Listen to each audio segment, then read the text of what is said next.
Okay, so this is a topic where I have thoughts. For my own book recently, I have been looking into the best approaches to writing some sticky fun time scenes. I don't know what I can say in this video before YouTube totally just demolishes it, so I'll be doing my best to remain appropriate. But we are going to be talking about what I've learned when it comes to writing sex scenes. Let's just get that out of there. Let's just dive right into this, because I'm just going to be yelling about the oh my god dear, why is this a thing people regularly do aspects of writing scenes. Before we get into the don'ts though, I want to say I can't give you phenomenal advice in the do's because I don't know how my own scenes are turning out yet. I'm still getting feedback on them. Yet, I can recommend a couple authors who I think do write very good sex scenes you can learn from. Not in like the real, just in like the writing set, maybe in the real, I don't know what.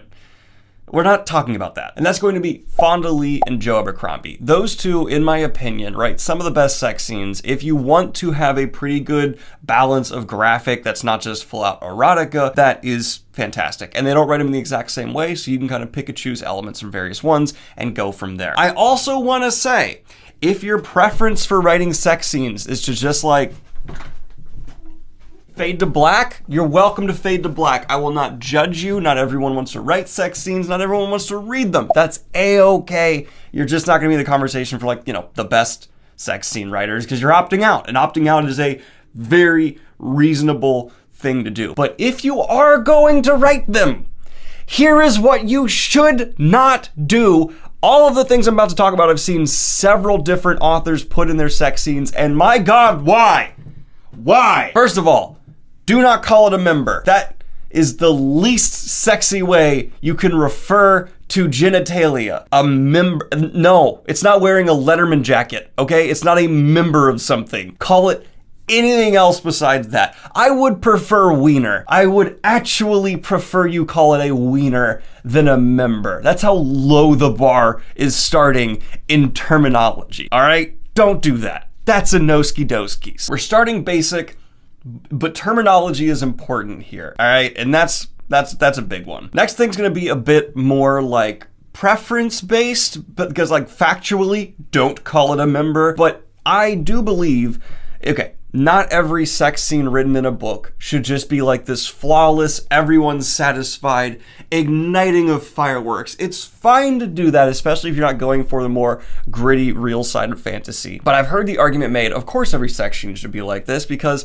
we are here for like, you know, escapism, not realism. But that's the thing, a lot of people are here for realism now. And you can have fantastic character growth, relationship establishment through awkward sex, bad sex, how characters deal with it. Maybe it is good, but maybe there were a few things that just went wrong. Maybe it's interrupted. It's okay to have not fantastic between your characters and they just learn, grow, it displays or highlights an angle to their relationship. That's a valuable resource as an author. Another thing that I've seen and kind of bothers me, there are two kinds of sex that often happen in fantasy. Hookups that mean nothing and people just move on from it, and we fell in love and we had sex and now we're in a relationship forever. Both of those are like 95% of sex that happens within fantasy. What about friends that hook up? That's a very common real world thing. Sometimes adults mush their crotches and they do know each other already and they decide to have a physical relationship and it doesn't go anywhere. I'm putting that in my book kind of out of spite because it fits the characters, but also it's like, that's a real world thing. Not everyone likes hooking up with complete strangers. Sometimes friends are a safer and more like protected way of communicating with someone you're hooking up with. That's allowed. That's a good thing. Back to terminology. Okay, not terminology, actually. Biology. This drives me insane. I just want to say, why is it already glistening? Why? Why is it glistening? It hasn't even been in yet. You know exactly what I'm talking about. The eggplant involved in the scene, right? It's brought out and it's called glistening. Men don't excrete glisten. What did the character do? Is he coming pre-lubed? No, it doesn't emerge and glisten. No skin tone glistens. I understand if things have already been happening, guess glistening could be a thing, but nothing at any point from a man should be glistening fresh out of the pantaloons. That's not how that works, and it makes me very confused. There's also a lack of foreplay in a lot of graphic sex scenes in fantasy. There are people out there who do not like foreplay as much, and they kind of rush through that. That's fine. But it seems that everyone in fantasy worlds does not care about foreplay because people are just going hard to the paint real fast. Which I guess if the guy is just excreting lube, that's easier to do. But I just want to say, from an immersion for like a realistic sex scene, more often than not, people need some, some hand stuff, maybe some mouth stuff first. That's how a lot of people prefer their sex. I would say a vast majority. This next one's more for the sake of women. I've only seen male authors do this. Refer to vaginas in not weird terms. So many men have called vaginas things like, I was actually just told of an example, love canal. What the actual I've also seen it called the opening, a gateway. It's a stop calling it this man. And there's the orgasm thing, all right? Every fantasy couple, apparently, will always climax simultaneously, which, hey, good on ya. That's an amazing end to sex. That is, 10 out of 10, people love that, happens, and it's just like, oh, yes. To me, it feels like, unless you're writing from the best of the sex in fantasy, like Abercrombie or Fonda Lee, everyone's having the same kind of sex in fantasy, which almost makes me give some credit to the Fade to Black authors, because at least in my mind, I can fill in the blank with something a bit different, because a lot of fantasy characters are having pretty vanilla sex that skips the foreplay with awkward terminology. The men are just leaking lubricant on their genitalia, which women, if a guy's ever doing that, take him to the hospital. Do not have sex with that man is a mutant and needs to be studied. And they are climaxing at the same time, which is good. Good on ya. Now, I know a lot of people, I guess I'm going to switch into a little bit of advice here, because a lot of people, when they try to write sex scenes, I have this fear myself. They're afraid they will go into the erotica territory, right? They're afraid that they are going to get too explicit and it could come across like this person is just flat out approaching pornography. And I understand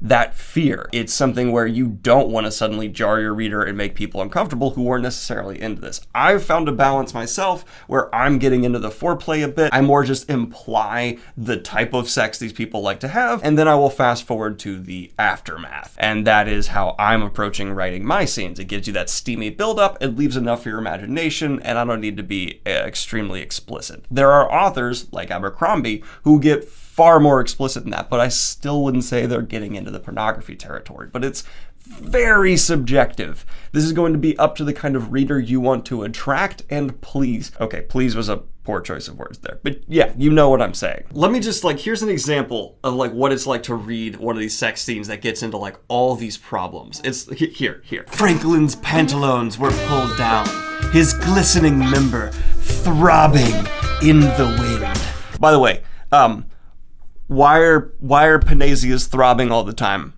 That's not really, I don't, it doesn't just sit there and pulse. It's not just, that's, again, I don't understand it. The lass's love canal opened for him and he began to explore inner. See how horrible this is? Don't be that guy. That's really, really bad. Or girl. Women also write very bad sex scenes too. In conclusion, to this adventure we've been on here, there's no right answer. There's no one way to write sex scenes that's going to please everyone, but you can avoid certain tropes that the majority of people have agreed. Throbbing, glistening members are not the way to go. So if you're going to approach writing a sex scene, what I recommend doing is, one, deciding the balance you want to strike between just fading to black and full-on attempting erotica, and work on your prose to the point where you don't need these goofy words to make an immersive sex scene that's not going to jar your reader. Because yeah, you can write it too scientifically and that will bother people. So you need to have a beautiful approach in your terminology. You need to have some poetry to it. I sound corny, but that's true, but you don't want to be a cliche. And it's not that hard a balance to walk as you think. Just don't do whatever straight white male authors were doing in fantasy and sci-fi from like the beginning of the genre to like 1990. Then around then we started getting some decent sex scenes. And from my research I've seen, they've gotten aggressively better in like the last 10 to 15 years. Yay! Like and subscribe if you have not already. Hit the Patreon if you want to support what I do here and support more conversations around throbbing, glistening members entering love canals in the future. Have a good one, y'all. Peace!